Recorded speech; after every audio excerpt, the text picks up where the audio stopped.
Zekthara adjusted the neural interface headband around her elongated skull, the crystalline sensors pulsing with soft blue light as they synchronized with her thoughts.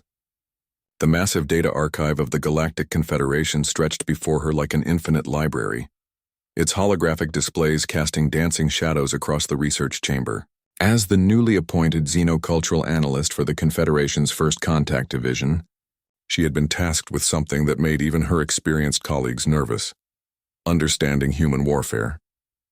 The assignment had come directly from High Chancellor Morden himself, delivered with the kind of gravity reserved for species-ending crises.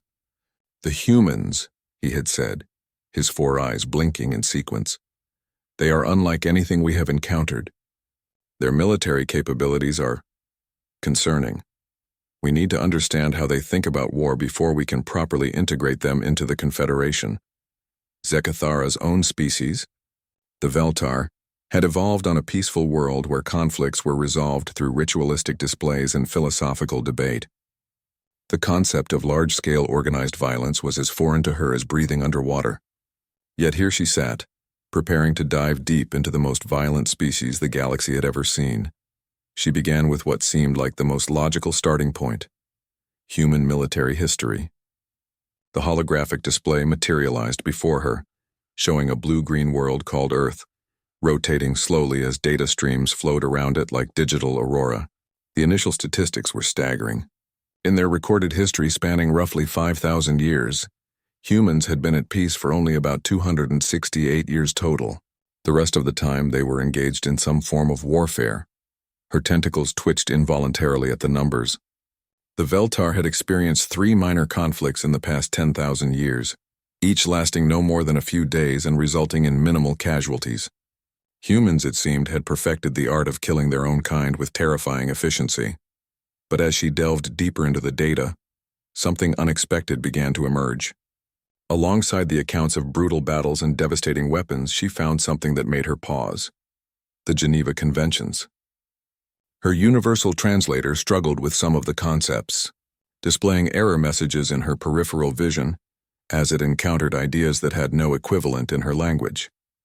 The document appeared before her in all its complexity: a set of international agreements that governed the conduct of armed conflict. Zekthara read it once, then twice, her confusion growing with each pass. These humans, who seemed to excel at violence, had created elaborate rules about how to conduct their wars. It was like discovering that apex predators had developed etiquette about how to hunt. She began to catalog the rules, her scientific mind organizing them into comprehensible categories: protection of civilians, treatment of prisoners, restrictions on certain weapons, medical personnel as non-combatants, the protection of cultural sites. Each rule seemed to contradict everything she thought she knew about human nature. The more she read, the more perplexed she became.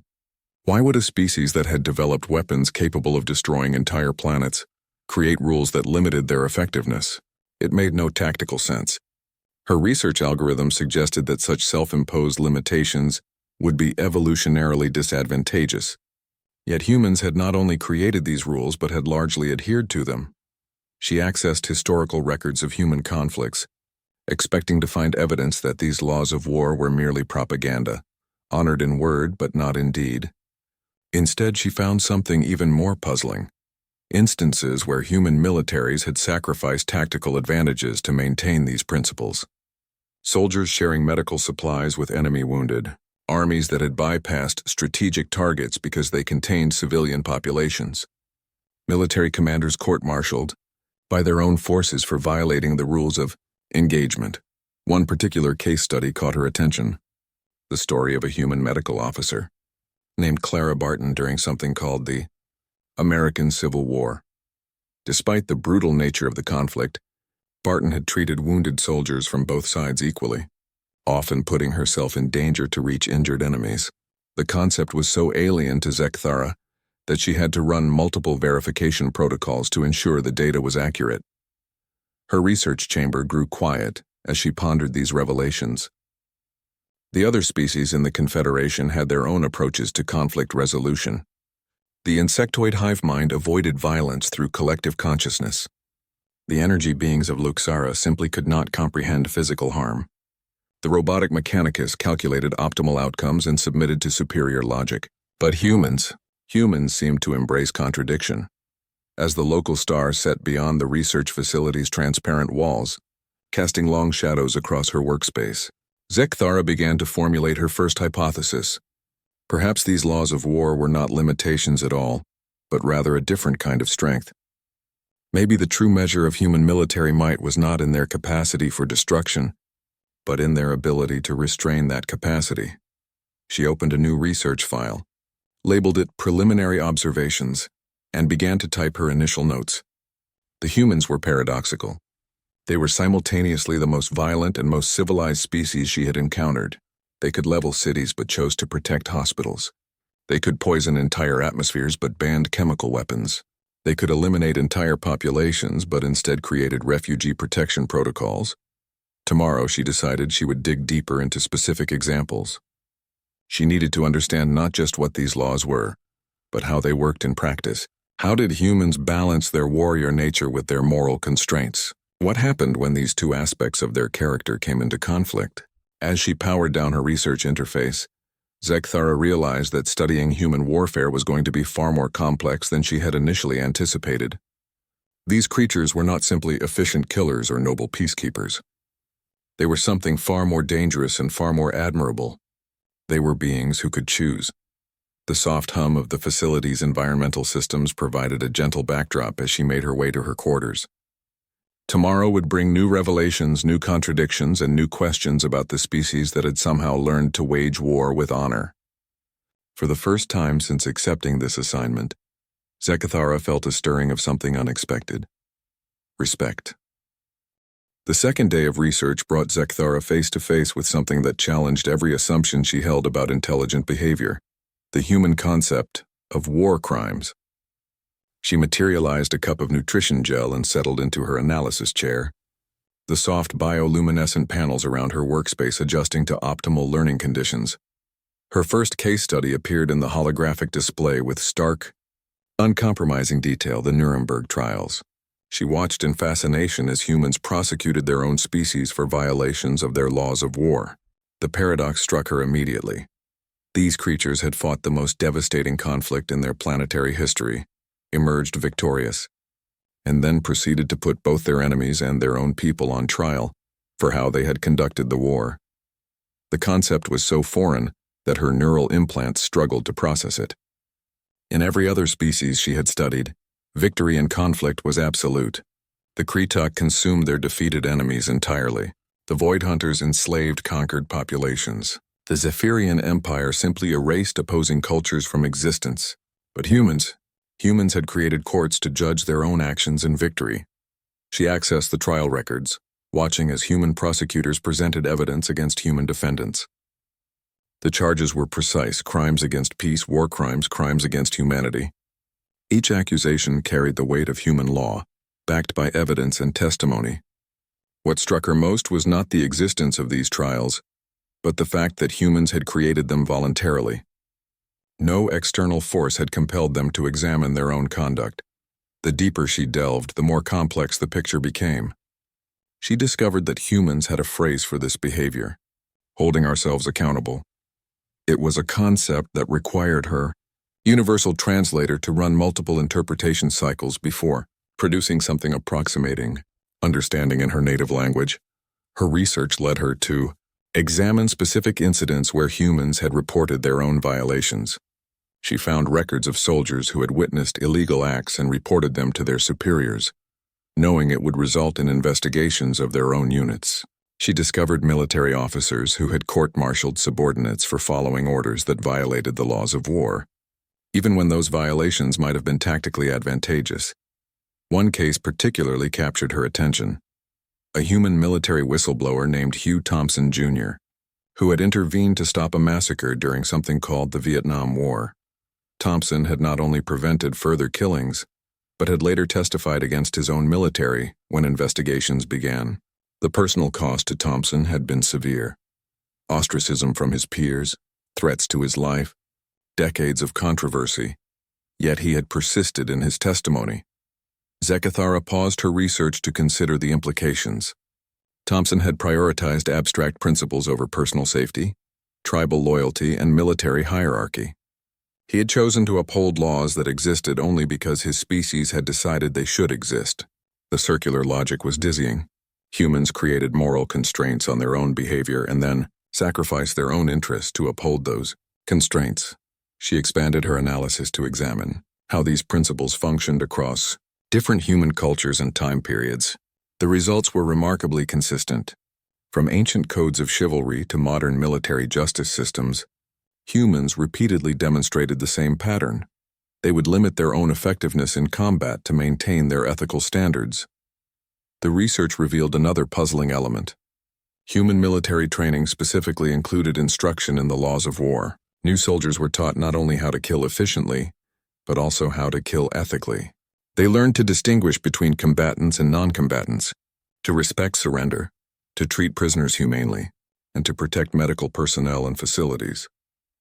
What made this even more remarkable was that humans knew their enemies might not follow the same rules. Historical records showed numerous instances where human forces adhered to the laws of war, even when fighting opponents who flagrantly violated them. They maintained medical neutrality while being targeted by enemy forces. They treated prisoners well despite evidence that their own captured personnel were being abused. They protected civilian populations even when those populations were providing support to enemy combatants. Zekthara's analytical protocol suggested this behavior was strategically inefficient. Unilateral adherence to limiting principles while facing opponents who ignored such limitations should have been catastrophically disadvantageous. Yet humans had not only survived, but had often prevailed in such conflicts. She began to examine the long-term consequences of this approach. Slowly, a pattern emerged that her initial analysis had missed. Human adherence to their laws of war had created something unprecedented in galactic history: trust among enemies. Even species that had fought bitter wars with humans eventually came to respect their military conduct. The research archives contained testimony from former human adversaries, beings who had fought against human forces and later joined the Confederation. Their accounts were remarkably consistent. While they had feared human military capability, they had also come to respect human military honor. This respect had often translated into post-conflict cooperation and eventual alliance. One former enemy commander, a reptilian hegemony general named Sistak, had provided particularly illuminating testimony. We expected the humans to behave like conquerors. Instead, they behaved like liberators.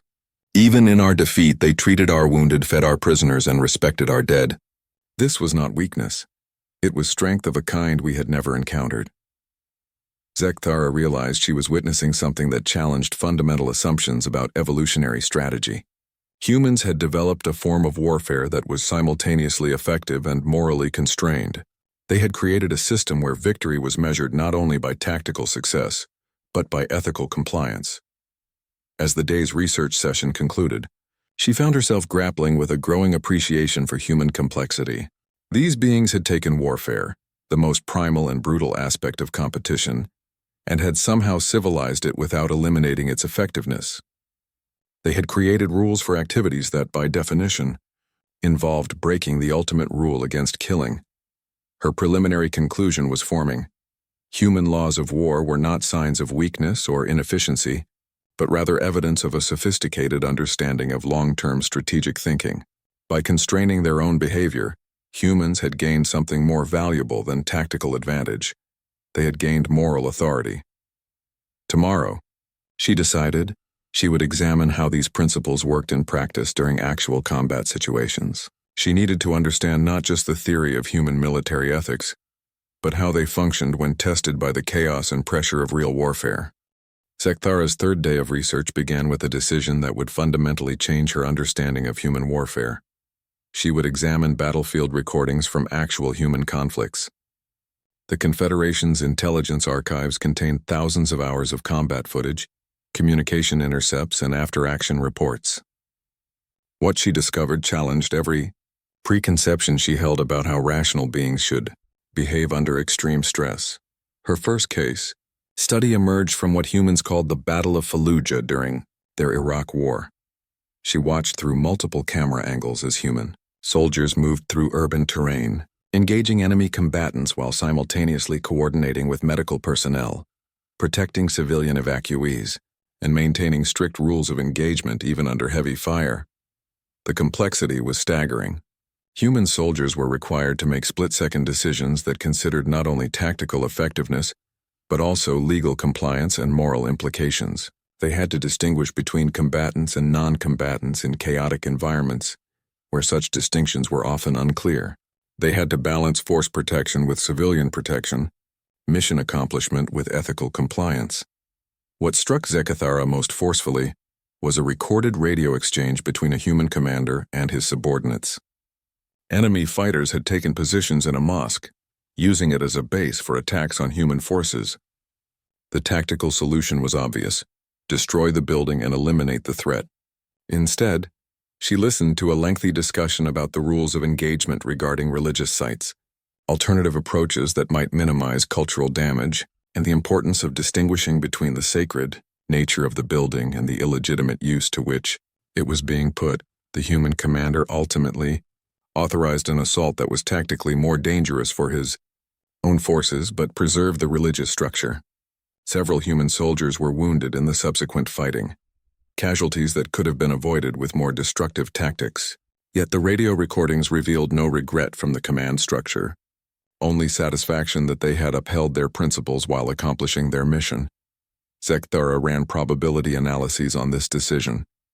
By any objective measure, the human commander had chosen a course of action that increased risk to his own forces while providing no tangible military advantage. From a purely evolutionary perspective, this should have been selected against over time, species that prioritized abstract principles. Over-survival should not have survived long enough to reach spacefaring capability. Yet here was evidence that such decision-making was not only common among humans but was actually institutionalized in their military doctrine. She discovered training manuals that explicitly taught commanders to consider ethical implications alongside tactical requirements. Military academies where future officers studied philosophy alongside strategy. Promotion systems that evaluated moral courage alongside physical bravery. Her analysis expanded to examine human medical personnel in combat zones. The Geneva Conventions designated medical personnel as non-combatants, requiring them to treat wounded from all sides equally and forbidding them from participating directly in hostilities. What fascinated Zekathara was that humans actually followed these rules, even when it put them at severe disadvantage. She found recordings of human medics treating enemy wounded while under fire from other enemy forces. She discovered accounts of human medical facilities that had provided treatment to injured enemy combatants, sometimes while those same combatants' allies were attacking the hospital. The logic was circular and, by any reasonable standard, self-defeating. Humans would heal their enemies so those enemies could return to fighting them. One particular incident stood out in her analysis. During a conflict on a human colony world, a human field medic named Sarah Chen had spent 3 hours treating wounded enemy soldiers, while her own unit was pinned down by hostile fire. Chen had used her limited medical supplies to stabilize enemy casualties, knowing that doing so reduced her ability to treat her own people if they were wounded. When questioned during a post-action debrief, Chen's response had been recorded. "They stopped being enemies when they became patients. My job is to preserve life, not to decide which lives are worth preserving." The statement was simultaneously simple and profound, representing a compartmentalization of identity and duty that seemed uniquely human. Zekathara began to understand that human military ethics were not merely theoretical constructs but practical frameworks that shaped behavior under extreme stress. Human soldiers were trained to maintain their moral constraints even when those constraints were tactically disadvantageous, personally dangerous, or strategically questionable. She examined counterexamples, seeking instances where humans had abandoned their principles under pressure. She found them, but they were treated by human military institutions as failures rather than understandable adaptations to extreme circumstances. Humans who violated the laws of war were court-martialed, cashiered, and often imprisoned by their own forces. The message was clear. Maintaining ethical standards was more important than achieving tactical success. The research led her to examine human prisoner of war facilities. The Geneva Conventions required humane treatment of captured enemy personnel, including adequate food, medical care, and protection from abuse. Zekthara expected to find evidence that these requirements were ignored in practice, particularly during intense conflicts. Instead, she discovered elaborate systems designed to ensure compliance with prisoner treatment standards. Human military police units specifically trained in detention operations, regular inspections by neutral parties, detailed records of prisoner health and welfare. In some cases, enemy prisoners received better medical care than was available to civilian populations in the same region. The economic cost of these principles was substantial. Maintaining prisoner of war camps according to human standards required significant resources that could have been used for combat operations. Providing medical care to enemy wounded diverted supplies from human forces. Protecting civilian populations slowed military advances and complicated tactical planning. Yet humans consistently chose to bear these costs rather than abandon their principles. They had created a form of warfare that was simultaneously effective and expensive, brutal and humane, efficient and morally constrained. The contradictions seemed impossible to reconcile. Yet somehow humans had made them work. As her third day of research concluded, Zekthara found herself struggling with a growing sense of admiration for human military culture. These beings had not simply developed effective ways to kill their enemies. They had developed effective ways to remain civilized while killing their enemies. They had created ethical frameworks that functioned under the most extreme stress any sapient being could experience. Her next research focus became clear. She needed to understand how human military ethics had evolved. What forces had shaped this unique approach to warfare? How had a violent species developed such sophisticated moral constraints? The answers, she suspected, would reveal something fundamental about human nature itself. On her fourth day of research, Zekthara decided to trace the evolutionary development of human military ethics. She needed to understand how a species capable of such devastating violence had simultaneously developed such sophisticated moral constraints. The historical archives revealed a story that was far more complex and fascinating than she had anticipated. She began with humanity's earliest recorded conflicts, expecting to find primitive brutality that gradually evolved into more civilized forms of warfare. Instead, she discovered that humans had been grappling with the ethics of combat from their earliest documented history. Ancient texts revealed warriors who struggled with the morality of their actions, philosophers who debated the justification for violence, and leaders who sought to limit the destructiveness of warfare even in victory. The Code of Hammurabi, created over 4,000 Earth years ago, contained provisions for the treatment of prisoners and the protection of non-combatants. Ancient Chinese military philosopher Sun Tzu had written about the importance of limiting destruction and preserving enemy populations for post-conflict governance. Greek city-states had developed conventions about the treatment of defeated enemies and the sanctity of certain locations during warfare. What emerged from her research was not a linear progression from barbarism to civilization, but rather a continuous tension between human capacity for violence and human desire to constrain that violence.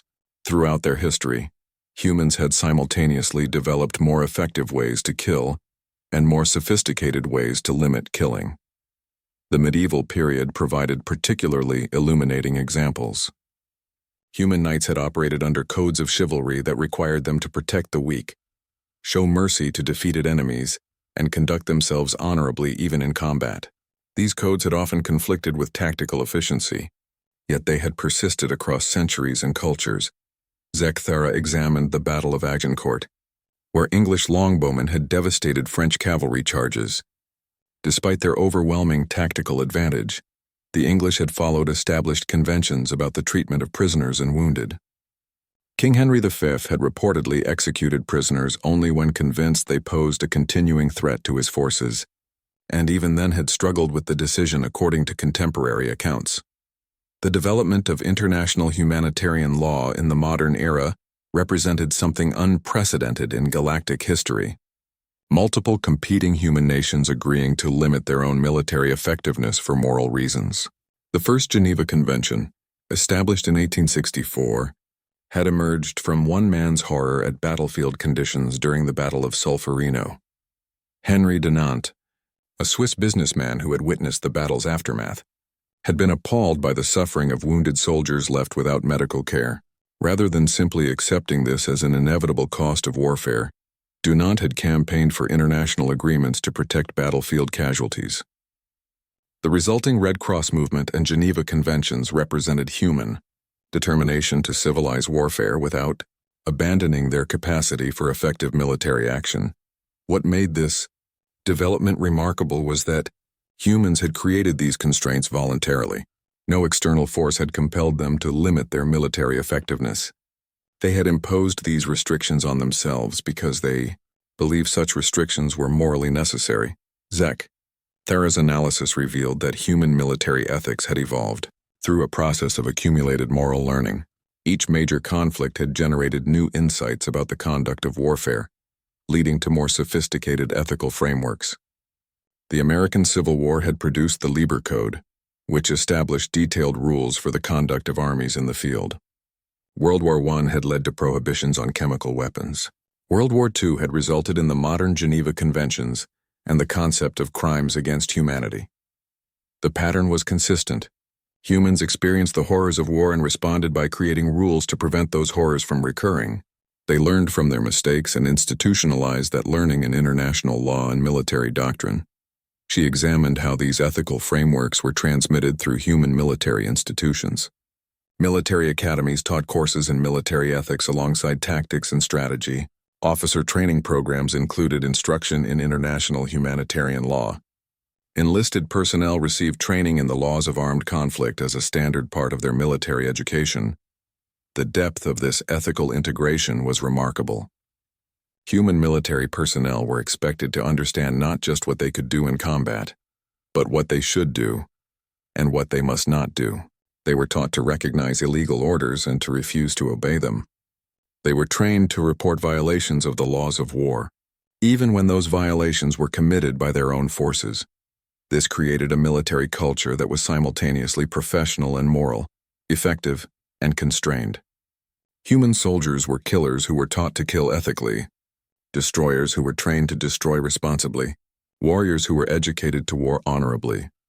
Thera discovered that human military effectiveness had not decreased as their ethical constraints had increased. If anything, the opposite seemed to be true. Military units that maintained high ethical standards often demonstrated superior performance in complex operational environments. They were more trusted by civilian populations, more effective at post-conflict stabilization, and more successful at achieving long-term strategic objectives. The research revealed something that challenged conventional understanding of evolutionary strategy. Moral constraints could actually enhance effectiveness rather than limiting it. By adhering to ethical standards, human military forces gained legitimacy, trust, and cooperation from various stakeholders. They created conditions for sustainable victory rather than temporary tactical success. One case study particularly illustrated this principle: the human peacekeeping mission in Sierra Leone. Human forces had intervened in a brutal civil war, characterized by widespread atrocities against civilian populations. Rather than responding with overwhelming force, human peacekeepers had maintained strict rules of engagement, protected civilian populations, and worked to build trust with all parties to the conflict. The mission had been successful, not because human forces had been more violent than the combatants they were separating, but because they had been more disciplined, more ethical, and more trustworthy. Their adherence to the laws of war had made them effective mediators and stabilizers rather than simply another armed faction. Thera realized that human military ethics represented a form of evolved intelligence about conflict. Humans had learned that sustainable security required more than the ability to destroy enemies. It required the ability to create conditions for lasting peace. Their laws of war were not limitations on their military effectiveness, but rather sophisticated tools for achieving strategic success. As her fourth day of research concluded, she began to understand that human military culture had achieved something remarkable: the integration of moral reasoning with strategic thinking. Humans had created military institutions that were simultaneously lethal and ethical, powerful and restrained, effective and honorable. The opening ceremonies, the grand arena, was a masterpiece of engineering that could reconfigure itself for any type of combat scenario. Today it had been arranged as an amphitheater with viewing galleries that rose in curved tiers, accommodating thousands of spectators from dozens of species.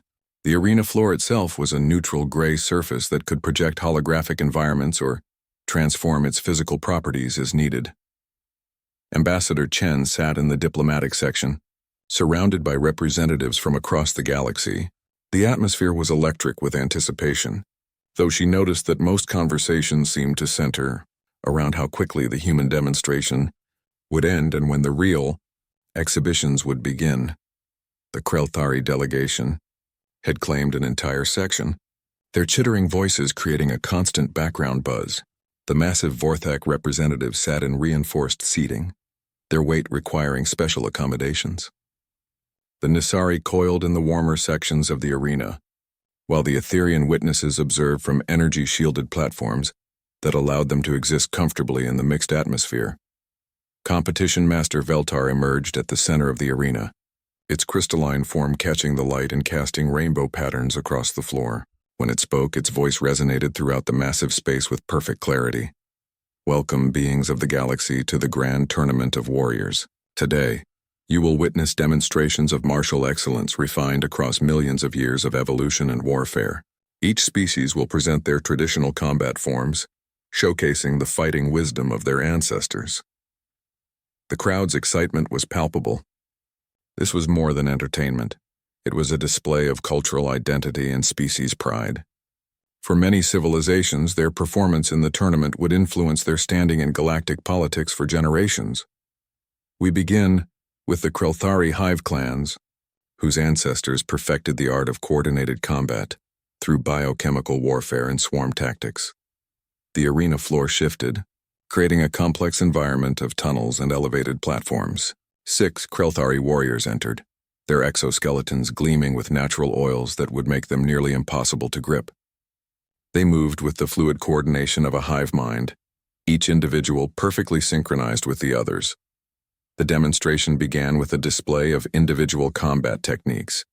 Each warrior showcased their natural weapons, razor-sharp mandibles, piercing claws, and the ability to secrete paralyzing chemicals from specialized glands.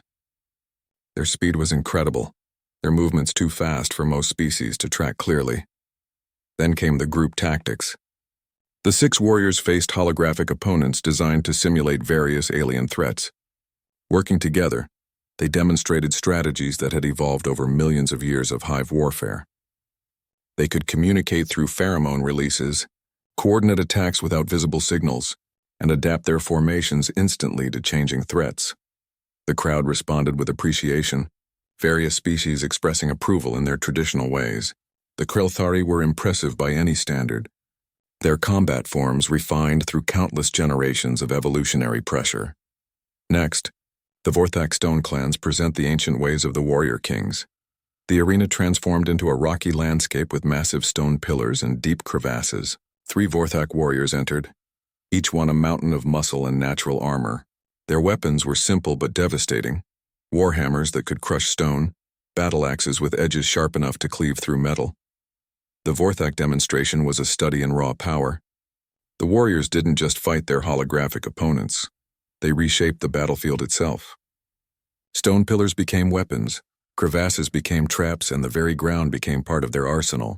Their endurance seemed unlimited, their strength almost supernatural. When the 3 warriors worked together, they were like a force of nature. They could create earthquakes with synchronized strikes, build fortifications from arena debris, and coordinate attacks that used the environment as both weapon and shield. The demonstrations continued.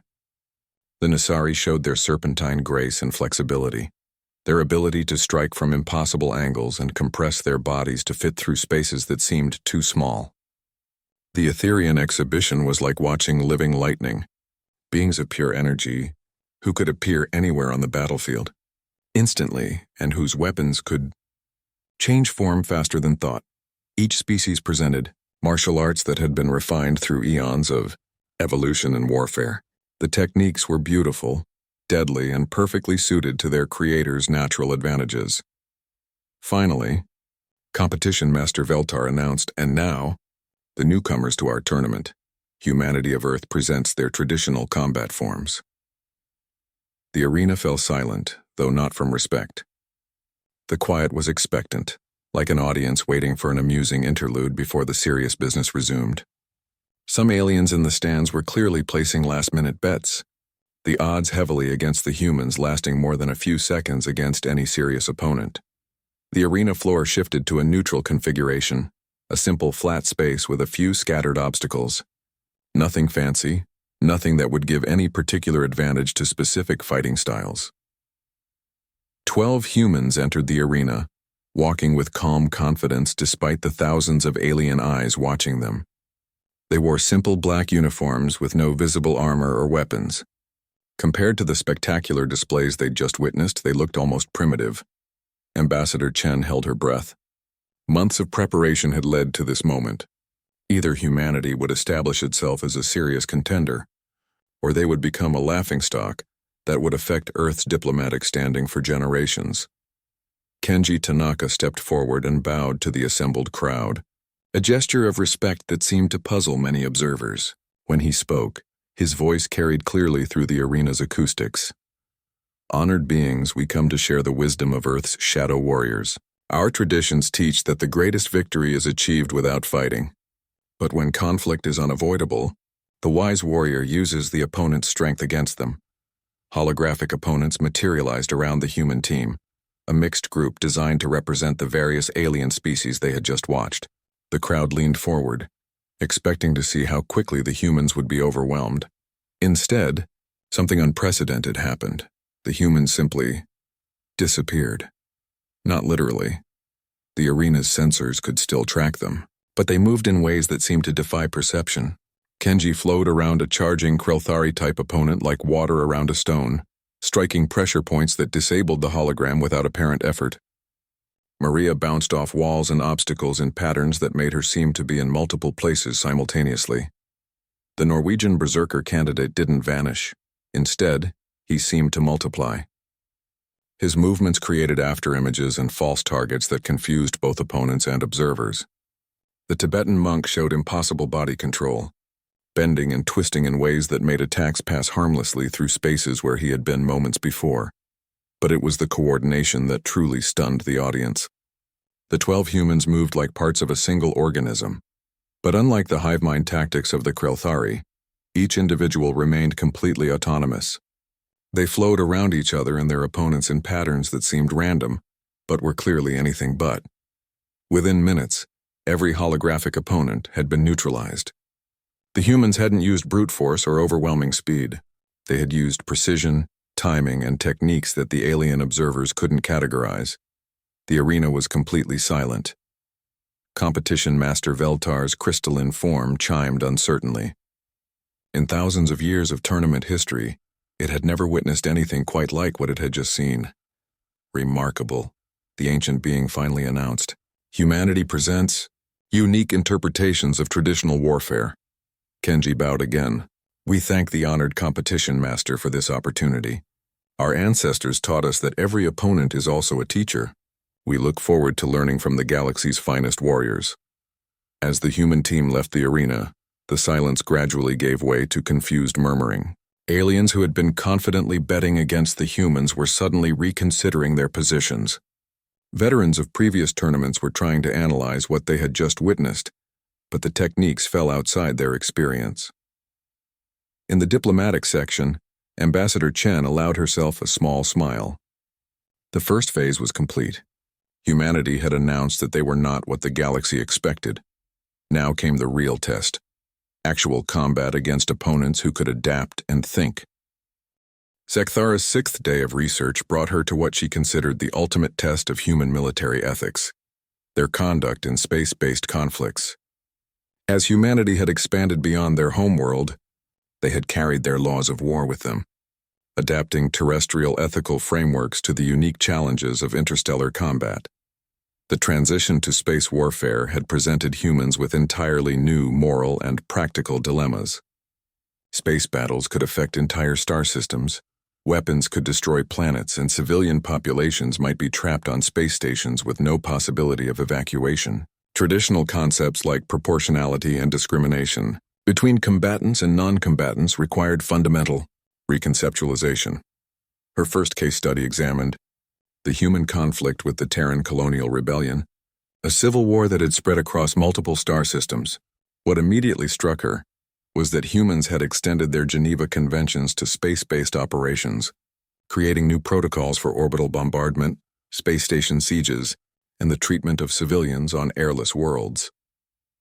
The siege of Europa Station provided a complex example of these principles in action.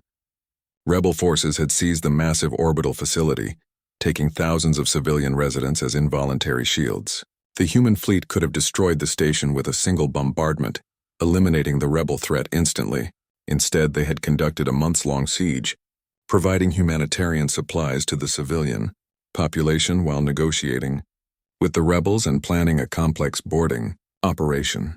The boarding assault that finally recaptured Europa Station had been a masterpiece of precision combat. Human Marines had fought room by room through the station, using non-lethal weapons wherever possible to avoid collateral damage to the civilian population. They had taken casualties that could have been avoided with more destructive tactics, but they had also preserved thousands of innocent lives. Zekthara examined the tactical communications during the operation, listening to squad leaders coordinating with medical personnel, engineers working to maintain life support systems in combat zones, and commanders making real-time decisions that balanced military necessity with civilian protection. The complexity was staggering, yet human forces had executed these operations with remarkable effectiveness. The research revealed that humans had developed entirely new military specializations for space-based operations. Humanitarian space operations officers coordinated civilian evacuations from combat zones. Space-qualified medical personnel provided emergency care in zero-gravity environments. Military engineers specialized in maintaining life support systems during combat operations. Perhaps most remarkably, humans had extended their medical neutrality principles to space warfare. Hospital ships, clearly marked with Red Cross symbols, operated in combat zones to provide medical care to all casualties regardless of faction. These vessels were protected under space-based extensions of the Geneva Conventions, and Zekthara found no documented cases where human forces had violated this protection, even when it would have been tactically advantageous to do so. The human approach to planetary warfare particularly fascinated her. When conflicts arose on inhabited worlds, humans had developed protocols that seemed almost impossibly complex. They distinguished between military targets, dual-use infrastructure, and purely civilian facilities. They calculated blast radii to minimize collateral damage. They provided advance warning of attacks to allow civilian evacuation, even when such warnings compromised tactical surprise. The Battle of New Byzantium demonstrated these principles under extreme pressure. Separatist forces had fortified themselves within the planet's capital city, using civilian buildings as military positions and civilian populations as human shields. Human orbital forces possessed weapons capable of leveling the entire city in minutes, ending the rebellion instantly. Instead, they had conducted a campaign lasting several months. Human special forces had infiltrated the city to identify military targets and civilian safe zones. Precision orbital strikes had targeted specific buildings while leaving adjacent civilian structures intact. Ground forces had advanced block by block, evacuating civilians and providing medical care even to enemy wounded. The operation had been strategically costly. Several human ships had been damaged by surface-to-orbit weapons that could have been eliminated immediately with area bombardment. Hundreds of human soldiers had been killed or wounded in close combat that could have been avoided with less discriminating tactics. Yet human forces had persisted with their methodical approach until the city was liberated with minimal civilian casualties. Zekthara discovered that humans had even extended their prisoner of war protections to space-based conflicts. Captured enemy personnel were held in specially configured detention facilities that met the same standards as terrestrial prisoner of war camps. Medical care, adequate nutrition, and protection from abuse were maintained even when those resources were difficult to provide in space-based environments. The case of the Martian insurrection had tested these principles severely. Captured rebel leaders had been held in detention facilities on Luna, where maintaining Earth-normal atmospheric conditions and gravity levels required significant resources. Some human military commanders had argued for less expensive detention methods, but civilian oversight had insisted on full compliance with prisoner protection standards. What emerged from her research was evidence that human military ethics had not only survived the transition to space-based warfare but had actually evolved to address new moral challenges. Humans had developed concepts like planetary proportionality to govern the use of weapons capable of causing geological damage. They had created new categories of protected persons, including space-based civilians, asteroid miners, and generation ship populations. The complexity of human space-based rules of engagement was breathtaking. Military commanders had to consider not only immediate tactical effects but also long-term environmental consequences, effects on civilian space traffic, and potential damage to critical infrastructure serving multiple star systems. A single targeting decision might require analysis of dozens of variables and consultation with specialists in fields ranging from orbital mechanics to xenobiology. Yet, human forces had learned to operate effectively within these constraints. They had developed weapon systems designed for precision rather than raw destructive power. They had created tactical doctrines that emphasized discrimination and proportionality. They had trained military personnel to function as both warriors and protectors, killers and preservers. Zekthara examined human peacekeeping operations in disputed star systems, where competing factions sought to control valuable resources or strategic locations. Human peacekeeping forces operated under mandates that required them to protect civilian populations, maintain neutrality between combatants, and facilitate peaceful resolution of conflicts. These operations required human personnel to make complex judgments about the use of force. They had to distinguish between legitimate military action and aggression against civilians. They had to balance force protection with mandate fulfillment. They had to maintain neutrality while protecting the vulnerable. The Proxima Centauri peacekeeping mission had demonstrated human capabilities in this regard. 3 different species had been competing for control of the system's resources, with each claiming historical precedents and legitimate grievances. Human peacekeepers had managed to separate the combatants, protect civilian populations, and facilitate negotiations that led to a power-sharing agreement. Throughout the operation, human forces had maintained strict neutrality despite provocations from all sides. They had used force only when necessary to protect civilians or maintain the ceasefire. They had provided humanitarian assistance to all populations regardless of faction. They had created conditions for peaceful resolution without taking sides in the underlying dispute. As her 6th day concluded, Zekthara realized that human military ethics had achieved something remarkable. They had created frameworks for conducting space-based warfare that maintained moral legitimacy while achieving strategic objectives. Humans had proven that even in the vast emptiness of space, where traditional concepts of law and morality might seem irrelevant, ethical constraints could enhance rather than limit military effectiveness. The implications were staggering. If humans could maintain their moral principles while conducting warfare across interstellar distances, using weapons capable of destroying planets, and facing enemies who might not share their ethical commitments, then their approach to military ethics represented something truly unprecedented in galactic history. On the 7th and final day of her research, Zekthara faced the most challenging task of all: synthesizing her findings into recommendations for the Galactic Confederation. After 6 days of intensive study, she understood that humanity's laws of war represented something that fundamentally challenged conventional understanding of military effectiveness, evolutionary strategy, and civilizational development. She began her final analysis by reviewing the core paradox that had emerged from her research.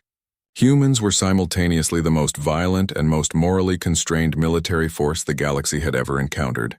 They possessed weapons capable of sterilizing entire worlds, yet refused to use them against military targets if civilians might be harmed. They could eliminate enemy populations but instead created elaborate systems to protect enemy wounded. They could win wars through terror and brutality, but chose to win them through precision and restraint. The conventional wisdom among Confederation military analysts had been that such self-imposed limitations would prove catastrophically disadvantageous in real conflicts. Species that limited their own effectiveness while facing opponents who imposed no such limits should have been defeated and eliminated by natural selection. Yet humans had not only survived, but had become the dominant military force in their region of space. Zekthara's analysis revealed why this conventional wisdom was flawed. Human laws of war were not limitations on military effectiveness, but rather sophisticated tools for achieving strategic success. By adhering to ethical constraints, human forces gained legitimacy, trust, and cooperation that translated into operational advantages their opponents could not match. She examined the long-term consequences of human military ethics across multiple conflicts and time periods. Human enemies often became human allies after experiencing human military conduct firsthand. Civilian populations that had initially opposed human forces frequently became supporters when they realized that human forces would protect them rather than exploit them. Neutral parties consistently chose to cooperate with human forces rather than their opponents because they trusted human intentions and capabilities. The research revealed that human military ethics functioned as a form of soft power that complemented and enhanced their hard power capabilities. Human forces were feared for their effectiveness but respected for their restraint. This combination of capability and credibility made them uniquely effective at achieving strategic objectives that purely military solutions could not accomplish. Zekthara realized that the Confederation's initial assessment of human military capabilities had focused on the wrong metrics. Military analysts had evaluated human weapons systems, force structures, and tactical doctrines while missing the most important factor: human military culture. The true source of human military effectiveness was not their technology or tactics, but their ability to integrate moral reasoning with strategic thinking. This integration had allowed humans to develop forms of warfare that were simultaneously more effective and more humane than conventional approaches. They had learned to achieve victory through precision rather than destruction, to win wars through protection rather than elimination, to create peace through strength rather than fear. The implications for Confederation policy were profound. If human military ethics enhanced rather than limited effectiveness, then the Confederation's own military doctrine might benefit from similar approaches. The prevailing model of warfare as pure competition for resources and territory might be fundamentally flawed. Zekthara began drafting her recommendations, focusing on 3 key insights from her research. First, human laws of war represented evolved solutions to strategic problems that all spacefaring civilizations would eventually face. As conflicts became more complex and destructive, all species would need frameworks for limiting and channeling violence. Second, human military ethics demonstrated that moral constraints could enhance military effectiveness rather than limiting it. Ethical conduct in warfare created strategic advantages that purely tactical approaches could not achieve. Military forces that maintained moral legitimacy could accomplish objectives that even superior forces could not achieve through purely coercive means. Third, human military culture offered a model for how spacefaring civilizations could conduct necessary conflicts without destroying themselves or their adversaries. The alternative to human-style military ethics was not unlimited effectiveness, but rather unlimited destruction that ultimately served no strategic purpose. Her final recommendation was perhaps the most radical. The Confederation should consider adopting human-inspired laws of war for all member species. Rather than seeing human military ethics as a curiosity or weakness, the Confederation should recognize them as an advanced form of military development that other species should emulate. This recommendation would be controversial. Many Confederation species viewed their own military traditions as superior and would resist adopting human approaches. Military commanders trained in conventional warfare would argue that ethical constraints were inefficient and dangerous. Yet, Zekthara's research provided compelling evidence that human military ethics represented evolutionary advancement rather than evolutionary constraint. Humans had discovered how to wage war more effectively by learning to wage war more ethically. They had solved problems that had troubled military theorists for millennia. How to use force effectively without becoming corrupted by that force. How to achieve victory without destroying what victory was meant to protect. How to remain civilized while engaging in the most uncivilized of activities. As she prepared her final report, Zekthara reflected on how her understanding of humanity had evolved during her research. She had begun with the assumption that humans were dangerous because of their capacity for violence. She concluded that humans were remarkable because of their capacity to constrain that violence. The true measure of human military might was not in their ability to destroy their enemies, but in their ability to choose not to destroy their enemies. They had developed the most sophisticated military ethics in galactic history, not despite their violent nature, but because of it. Only a species capable of tremendous violence would need such elaborate frameworks for limiting that violence. Her final conclusion was both sobering and inspiring.